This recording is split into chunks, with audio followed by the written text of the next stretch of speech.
Kia ora and welcome. Hi to Mike to the Niche Case Variety Show coming at you on a Tuesday morning, and we are here to serve up a buffet. Everyone loves a buffet, all you can eat. Nothing better than just a lot of Kai on the table, a lot of Kiwi sports on the table to chat through today as well. Prior to this, we recorded the Patreon podcast, which is up on the YouTube feed. So if you do want to check out the Patreon podcast preview, talking all things Blackcaps after their T20 World Cup final loss to Australia, we went deep into Blackcaps business on the Patreon podcast. So that is up as a preview on the YouTube page. So do check that out. And big it up to all our Patreon whānau supporting the Niche Case on our endeavour to broadcast Aotearoa sporting excellence. Join the Patreon whānau for a good karma boost and extra podcasts. Patreon.com/our Niche Case EL. Niche Case or niche cachet, depending on your buzz. It just doesn't quite roll off the tongue as much as niche. That's what we're here for. Niche quiche is the best one I've ever heard. Yeah, it's like a specialized quiche. Yeah. It's like a fucking vegan quiche. That's what a niche quiche is. And every Monday and Friday evening, we send out the email banger via Substack, the nichecase.substack.com. Whack in your email address and you get all the Niche Case content straight to your email. You get all the links to all our blogs, our written things, as well as extra written things in the email. And you just get all the podcasts straight to your email. Monday and Friday, it's all there. No social media, all good. If you want to be an alternative avant-garde type of bugger, all good. Sign up to the email. Don't have to follow the social medias. You can just check your email on a Monday and Friday evening, and you get all the Niche Case straight to you. No dramas. Happy days. We're always writing about Kiwi sports at the niche-case.com as well. That's the hub. And then there's plenty of different tentacles of Kiwi sporting octopusness for you to enjoy. We start our podcast with a dose of mindfulness from the wild card. He sits up there in his rocking chair just outside Whangarei, pondering life and sports and music and how it all comes together under the stars. What have you got for some mindfulness there, Wildcard? Yeah, well, Mr. Henry David Thoreau, who, unless I'm getting my throws mixed up, is the American writer slash how would you put this, like wilderness I was going to say expert, but it's not really expert. It's just someone who dabbles in like living off the grid. But this was like 200 years ago still. Henry David Thoreau once said, "It's not what you look at that matters. It's what you see."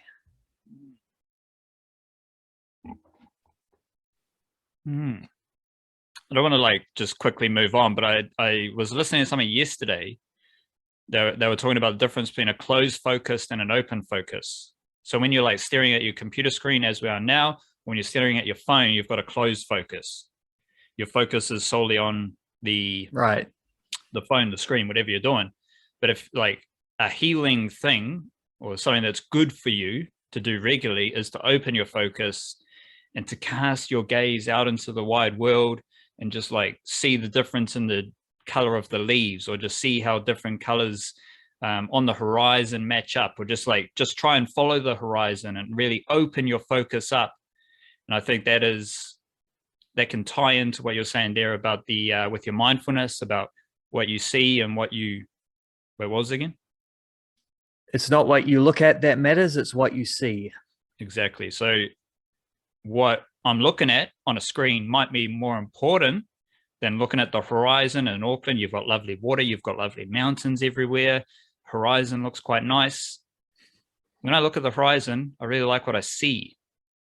And that is the most important thing, I think. Also, I guess implicit in that is the idea that you can look at something and not see it. Like you can you can view it, but then miss the point of whatever. And I also like just thinking of that quote. It sort of feels relevant to people who, to two people who watch a lot of sport and then write about that sport. There's a lot of everyone can see what happened, or everyone can look at what happened when staring at your TV screen or whatever, viewing the actual events that unfold. But then also to use, like, our job is kind of to see things below the surface, and then to explain that to people, or just to offer alternative ideas or whatever, like to look at it, but also to see something, like to because that's the same thing again as what it's like to, you can look but might not see.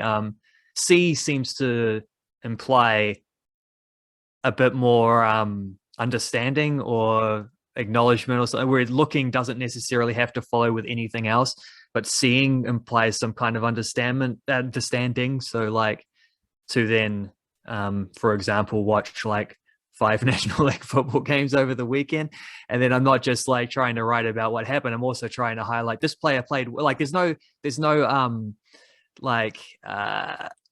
no metric to say this player was better than another player. Like even in football, even when there are stats available, which obviously there aren't for like rainy YouTube feeds of New Zealand National League games, even if there were stats available, the stats are sort of implied, like someone has 100% passing rate. It's like, well, maybe you didn't try enough passes because your team lost. Like ultimately you're trying to win games, and that stuff can be more important. Like there's that aspect too. But like when there's no stats, take that away entirely. You're trying to see things that maybe either aren't clear to others, or maybe they are clear. Like you can tell when someone's played a good game. Caelan Gould scored a hat-trick for Wellington Olympic. That's pretty obvious. But you're still like acknowledging that added something to what you just, like to put context or additional I don't know, information, or just to repeat what other people can see because they've been looking and seeing. But whatever, long-winded way of trying to explain what we do for a living.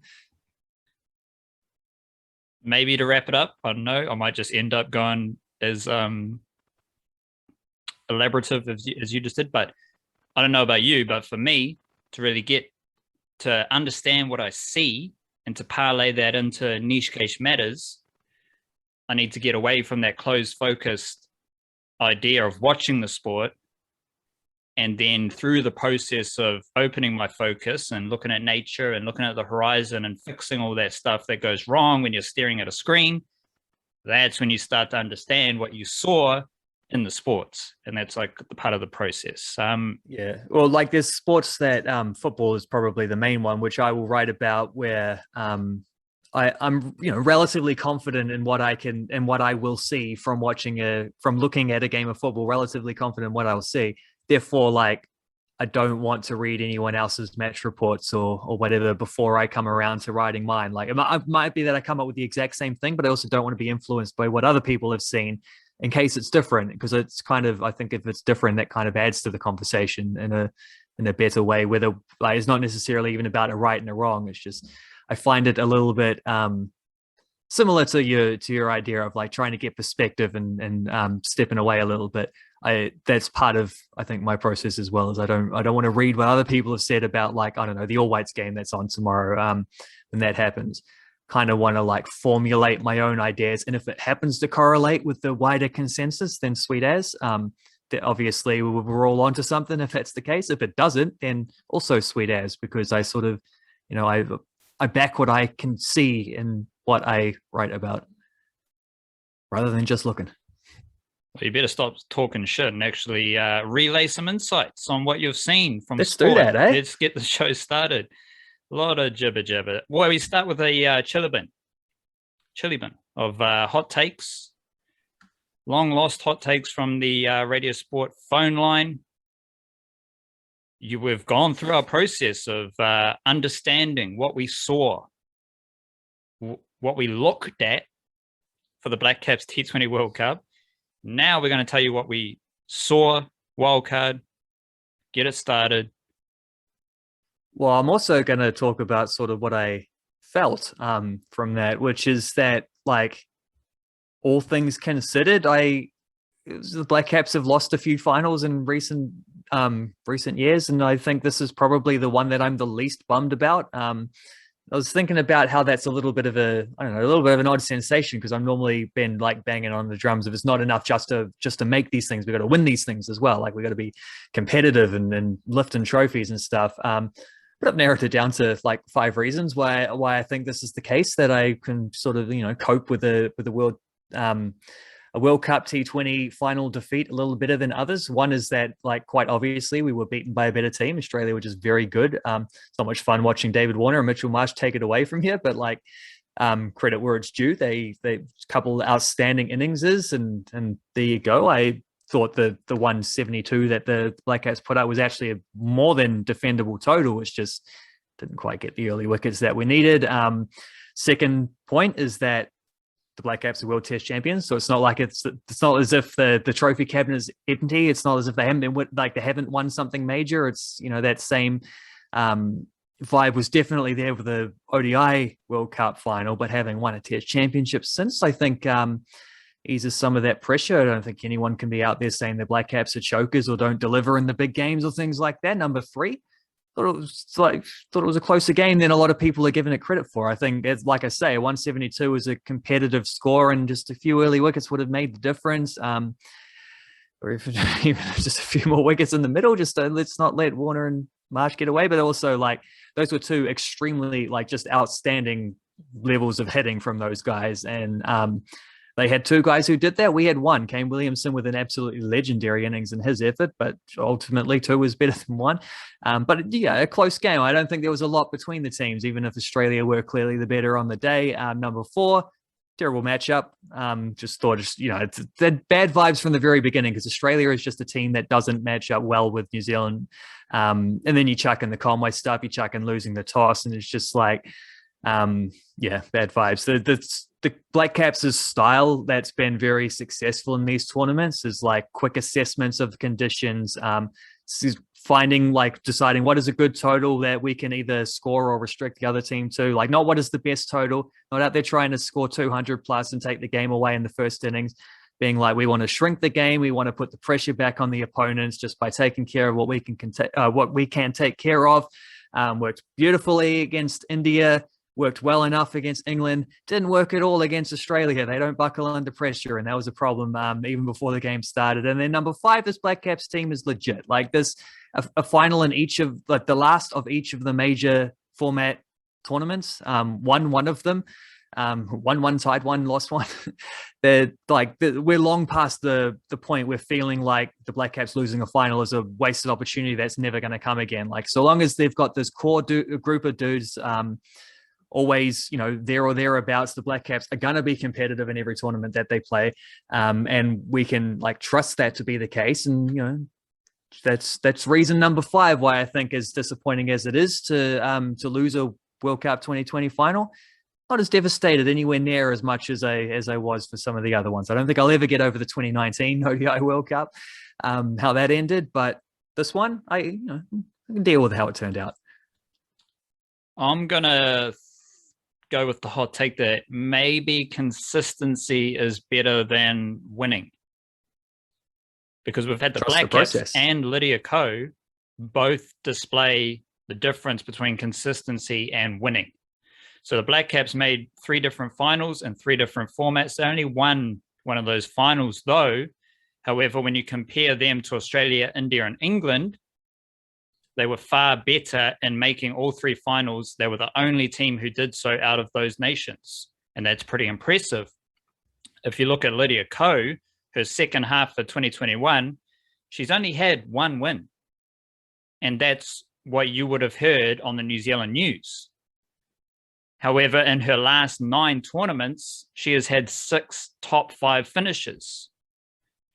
So if you're the Blackcaps, or if you're Lydia Ko, would you rather have 1 sporadic win, like Lydia Ko did at the Ladies International in Saudi Arabia last weekend on the European LPGA Tour, like the Blackcaps did in the World Test Championship? Would you rather have 1 win, or would you rather have consistency? Now, the Lydia Ko and the Blackcaps have juggled a bit of both, and that is really cool. But it's also a note to appreciate the consistency of these teams and consistency of Aotearoa athletes and teams around the world. If we have teams and athletes who are always performing among the elite of the world, that's pretty damn good. However, many people only tune in when they win something. And that's where it gets weird, because I reckon, especially in the case of the Blackcaps and Lydia Ko, their greatness is in their consistency and how they show up for every tournament, every major series. They're competitive and they get really good results, like consistently over a period of time, that are overshadowed by wins. So just a big up to consistency. Vitamin statistic wildcard, what do you have of the numbers and analytical variety? Well, I also think that consistency leads to wins too. Is you have to be consistent at a certain baseline in order to be a team that can like win outside of just not fluke occurrences, but like more regular than just one great season kind of thing where everything aligns. Having said that, I have mentioned a couple times in that last bit about the Blackcaps not taking early wickets against Australia.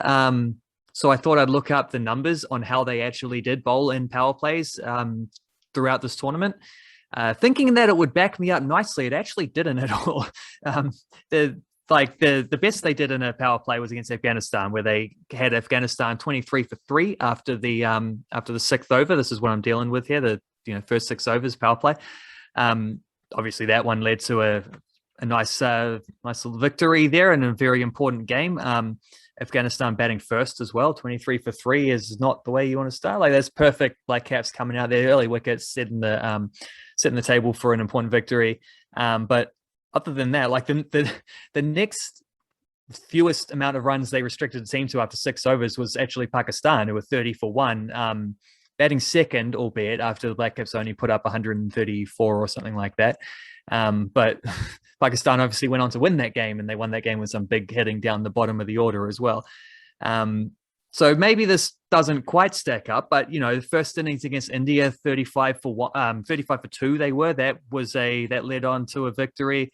The worst they did was Scotland with 48 for 1. Scotland just came out and started smashing, but in fairness, that was in the wake of Martin Guptill going ballistic. And in the first innings, Namibia with 36 without loss, which is the only time the Blackcaps didn't take a wicket in the first 6 overs.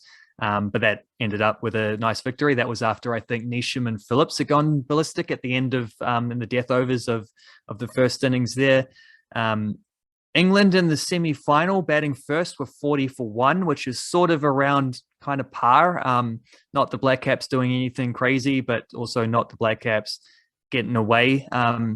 And Australia were 43 for 1 after 6 overs, and that ended up being a defeat. I think with the Australia one, though, Trent Boult went for like 2 off his first over. That's a misleading 43 for 1, because that's a 43 for 1 that after Adam Milne came on and his first ball got punt for 6 by Mitchell Marsh, and then I think there was like a couple 4s after that. Like they started a little bit slower on the first 2 overs and then went crazy in the next 4 to get to 43, which is above 7s. Pretty good. I was hoping to see something that's a nice stats where it's just like all the games that the Blackcaps won, they took 2+ wickets in the first 6 overs, and the games where they lost, they didn't. But that wasn't the case. However, I think it's probably looking at what they did do, decent case to back up that idea of just the Blackcaps being the steady, sturdy, reliable kind of team. There wasn't anything explosive in the big games against, Pakistan, India, England, Australia. Nothing explosive in those first 6 overs from a bowling perspective, but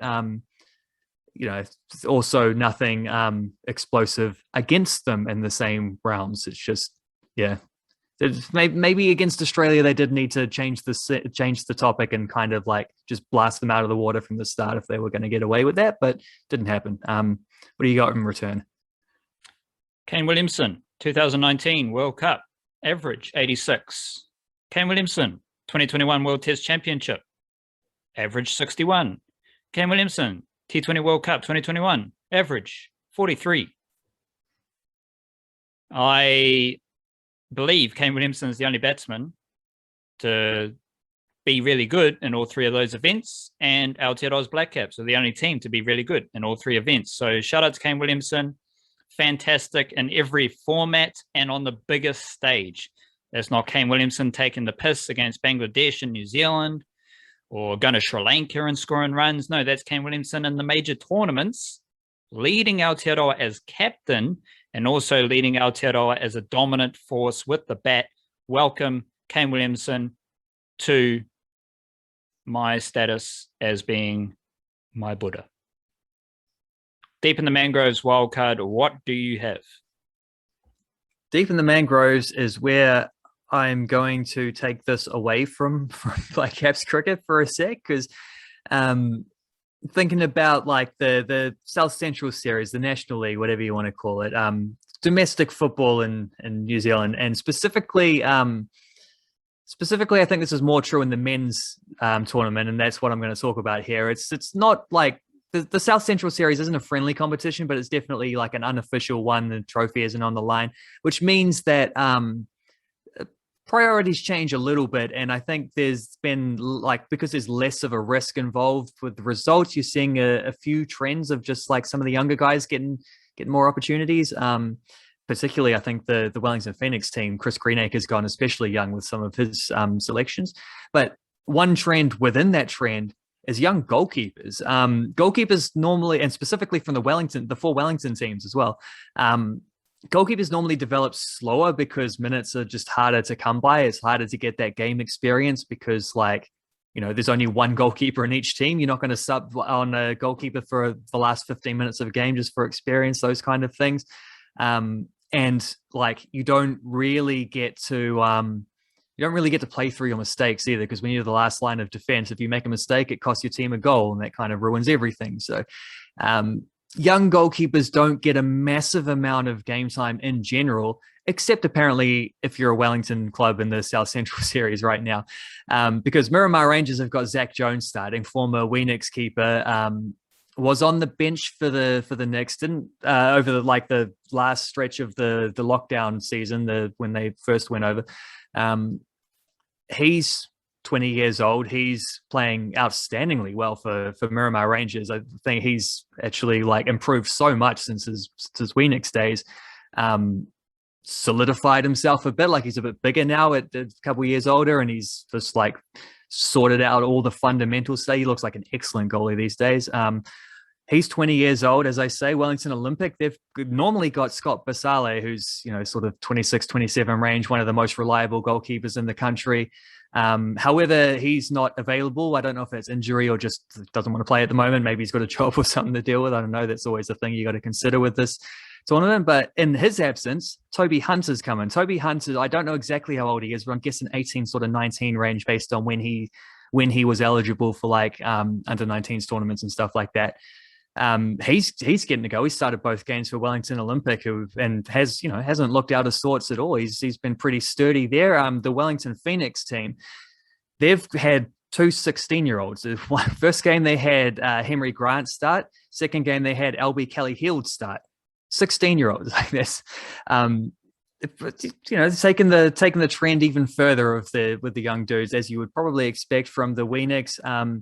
And Western Suburbs have 18-year-old Case Sims, who just looks like a fantastic goalkeeper. He's great shot stopper, but also as you would expect from a Ole Academy guy, very good with his feet, very good in possession. Got he can pick a pass over 50 meters, all those things that a certain type of goalkeeper. If you're a team that wants to build the ball up from the back, you need a goalkeeper who can do those things. Case Sims can do that. And the guy that kind of ties this together in a funny way is Alex Paulson, because he's currently 19 years old. He's over in Australia with the Wellington Phoenix because he's been elevated to be backup for the A-League team.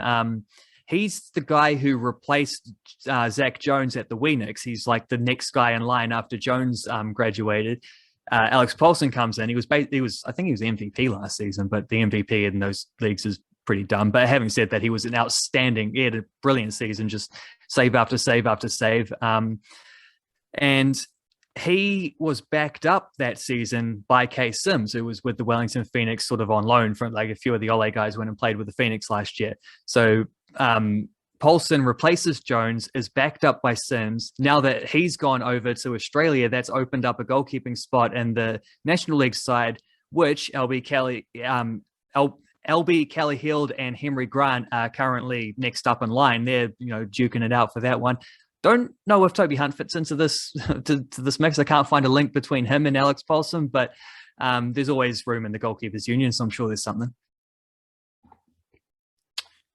You went with young goalkeepers. I'm going with young Kiwi-NRL dummy halves or hookers, because there is a small army of them signed already or being signed this summer to NRL clubs.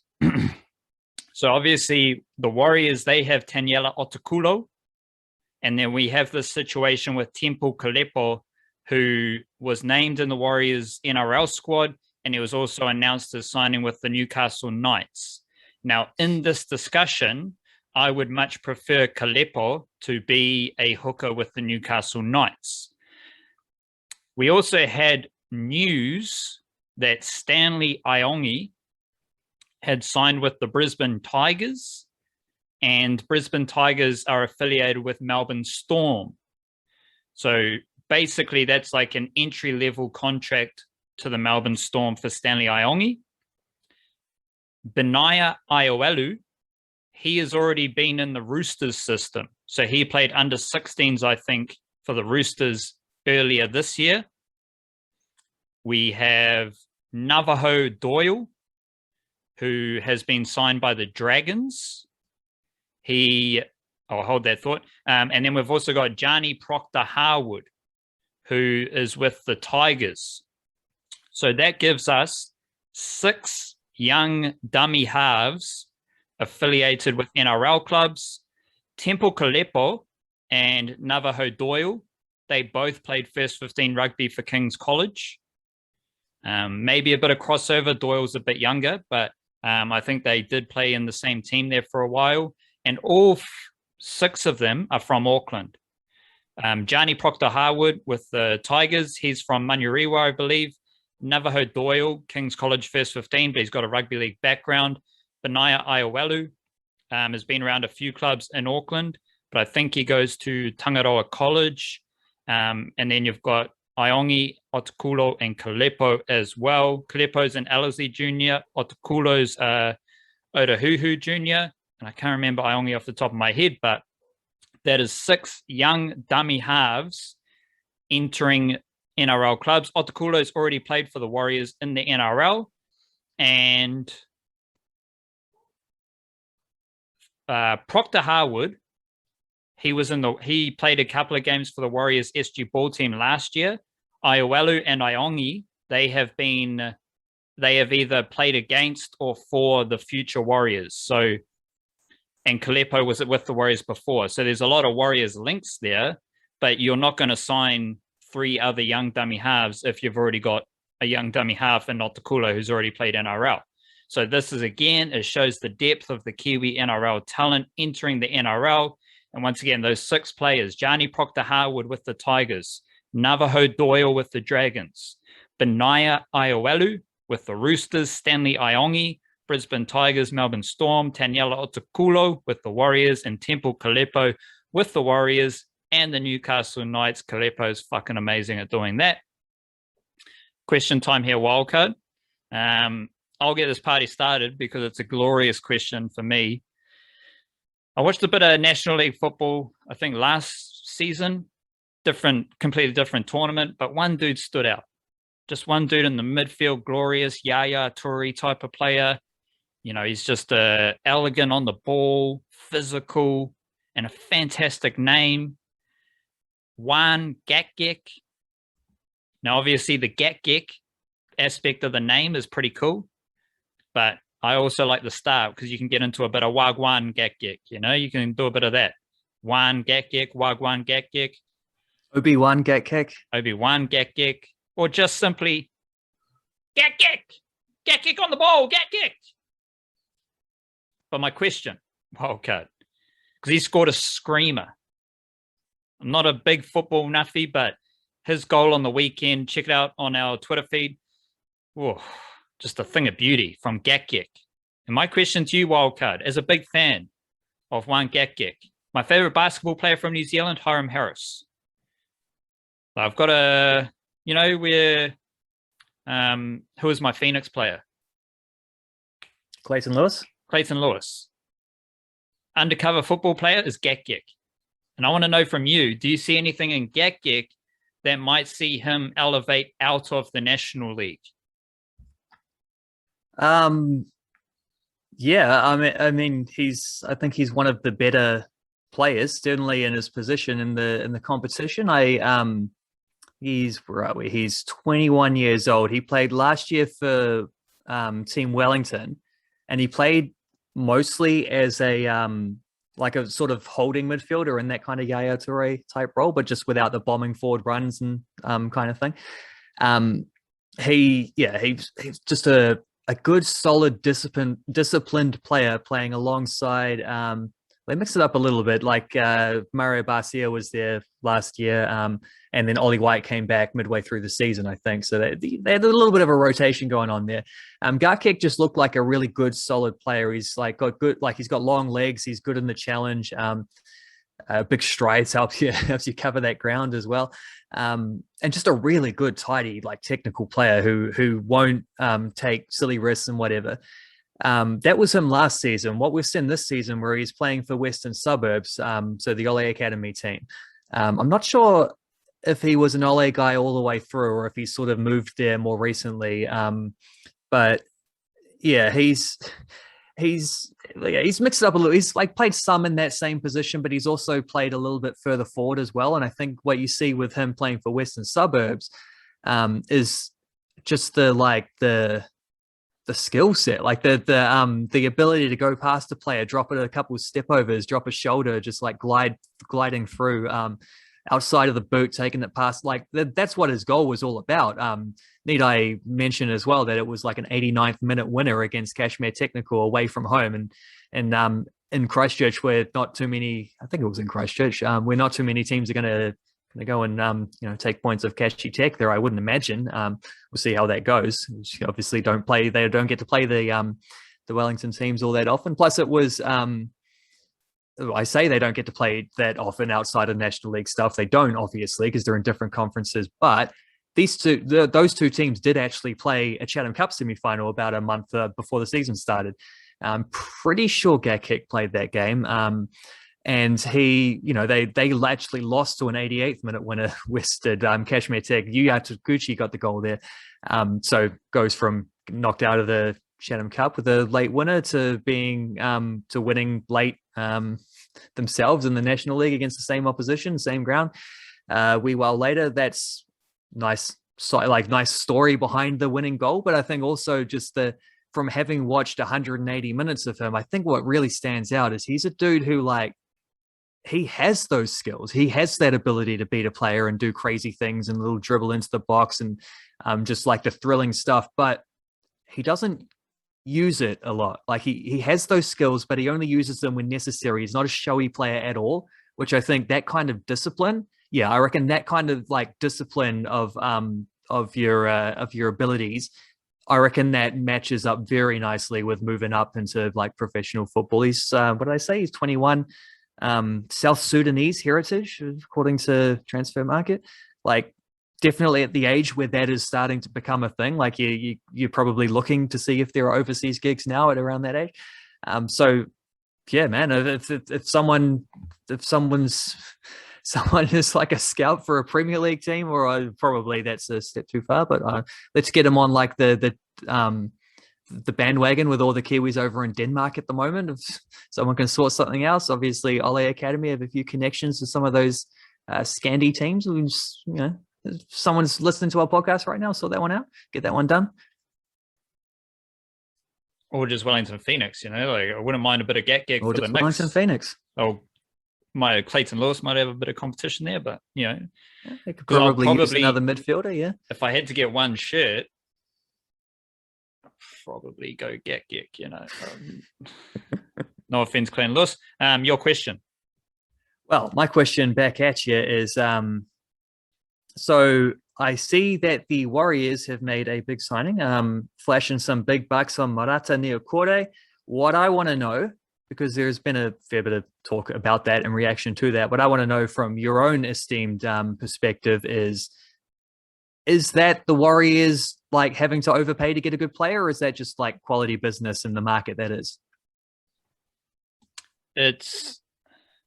I think it's quite complex, but these are things I don't think a lot of people are thinking about. First and foremost, we have to understand the NRL is not the NBA. Salaries are all speculation. How they fit into the salary cap is pure speculation. And I'll go as far as saying even the numbers you see reported by the media, those aren't facts. Those aren't exact. Those are like just speculation. Whether it's from your mate, whether it's from the media, it's all speculation. There's no concrete information around NRL salaries, not the NBA. Keep that in mind. Then you get the 4 years, 2.5 million. All you need to do is divide 2.5 million by 4 years for the actual number.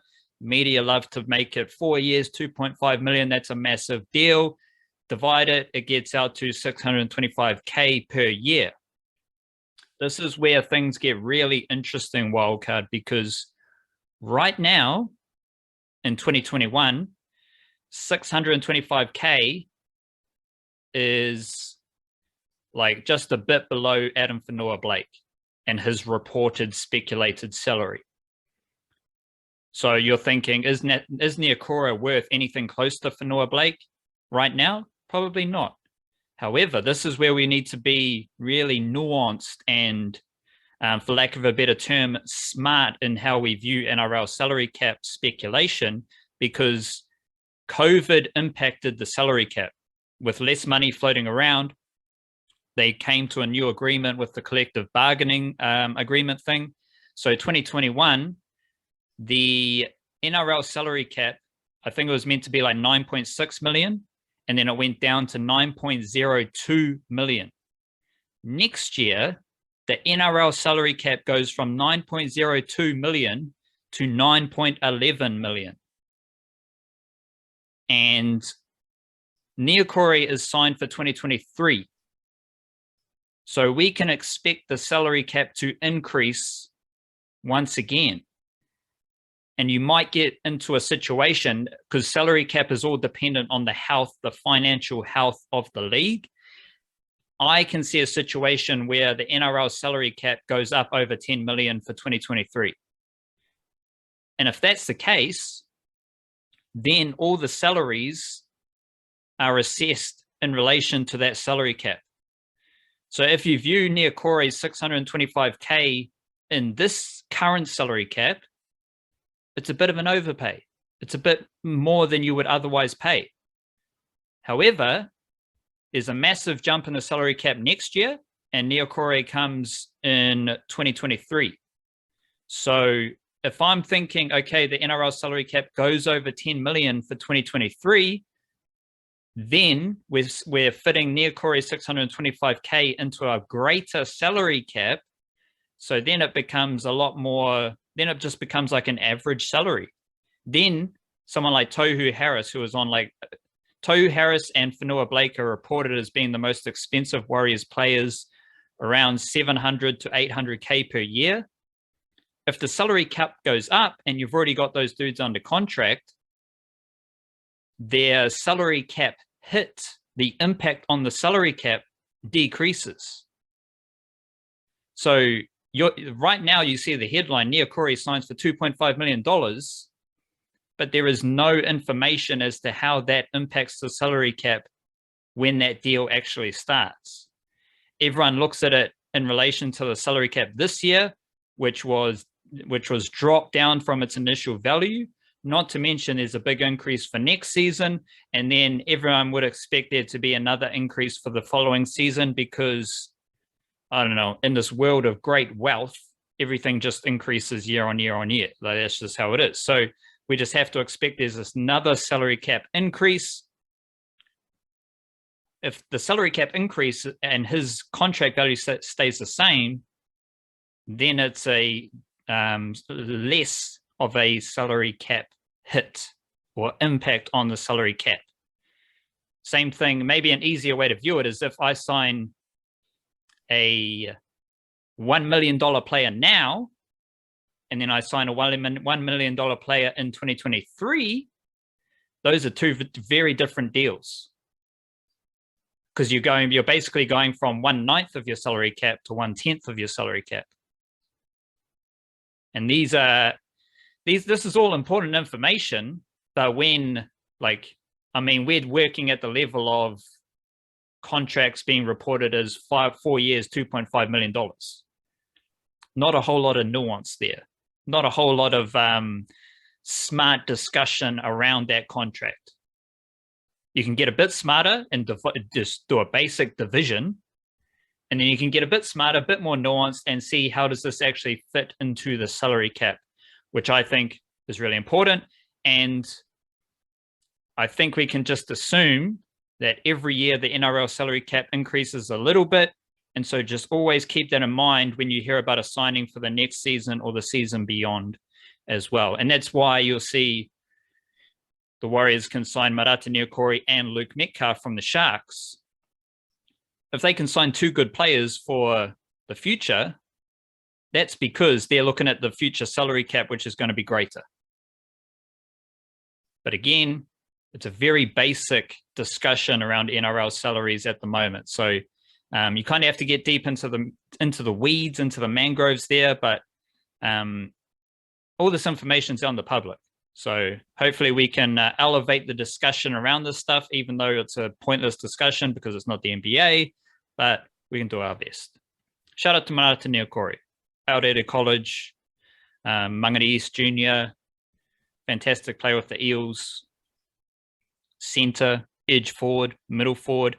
Literally no one in the NRL played those positions, all 3 positions. There's no one in the NRL who played middle forward 1 week and then fucking centre the other week. It doesn't happen. So Marata Niukore is all right. Musical Jam. Just want to give a quick shout out to Jay Westrup. That's Jay Westrup with 2 P's. Westrup, 2 P's. Here's a song, LH, which stands for Lower Hut, Run It. And he's good. Great bars, high energy, high tempo, fantastic Māori Aotearoa jumpsuit. Good vibes. Shout out to Jay Westrup. Give that dude a couple of views on YouTube. And there's a new album from Med Hain, who was part of the East Coast New Yorkie avant-garde hip-hop scene, slowed down, similar to Mike, similar to Navy Blue, similar to Wiki, those type of characters. If you like any of those rappers, search Med Hain, MEDHANE, new project called Do the Math. Just like the NRL salary caps, you just got to do a bit of math, bit of research, and the mess eventually comes clearer.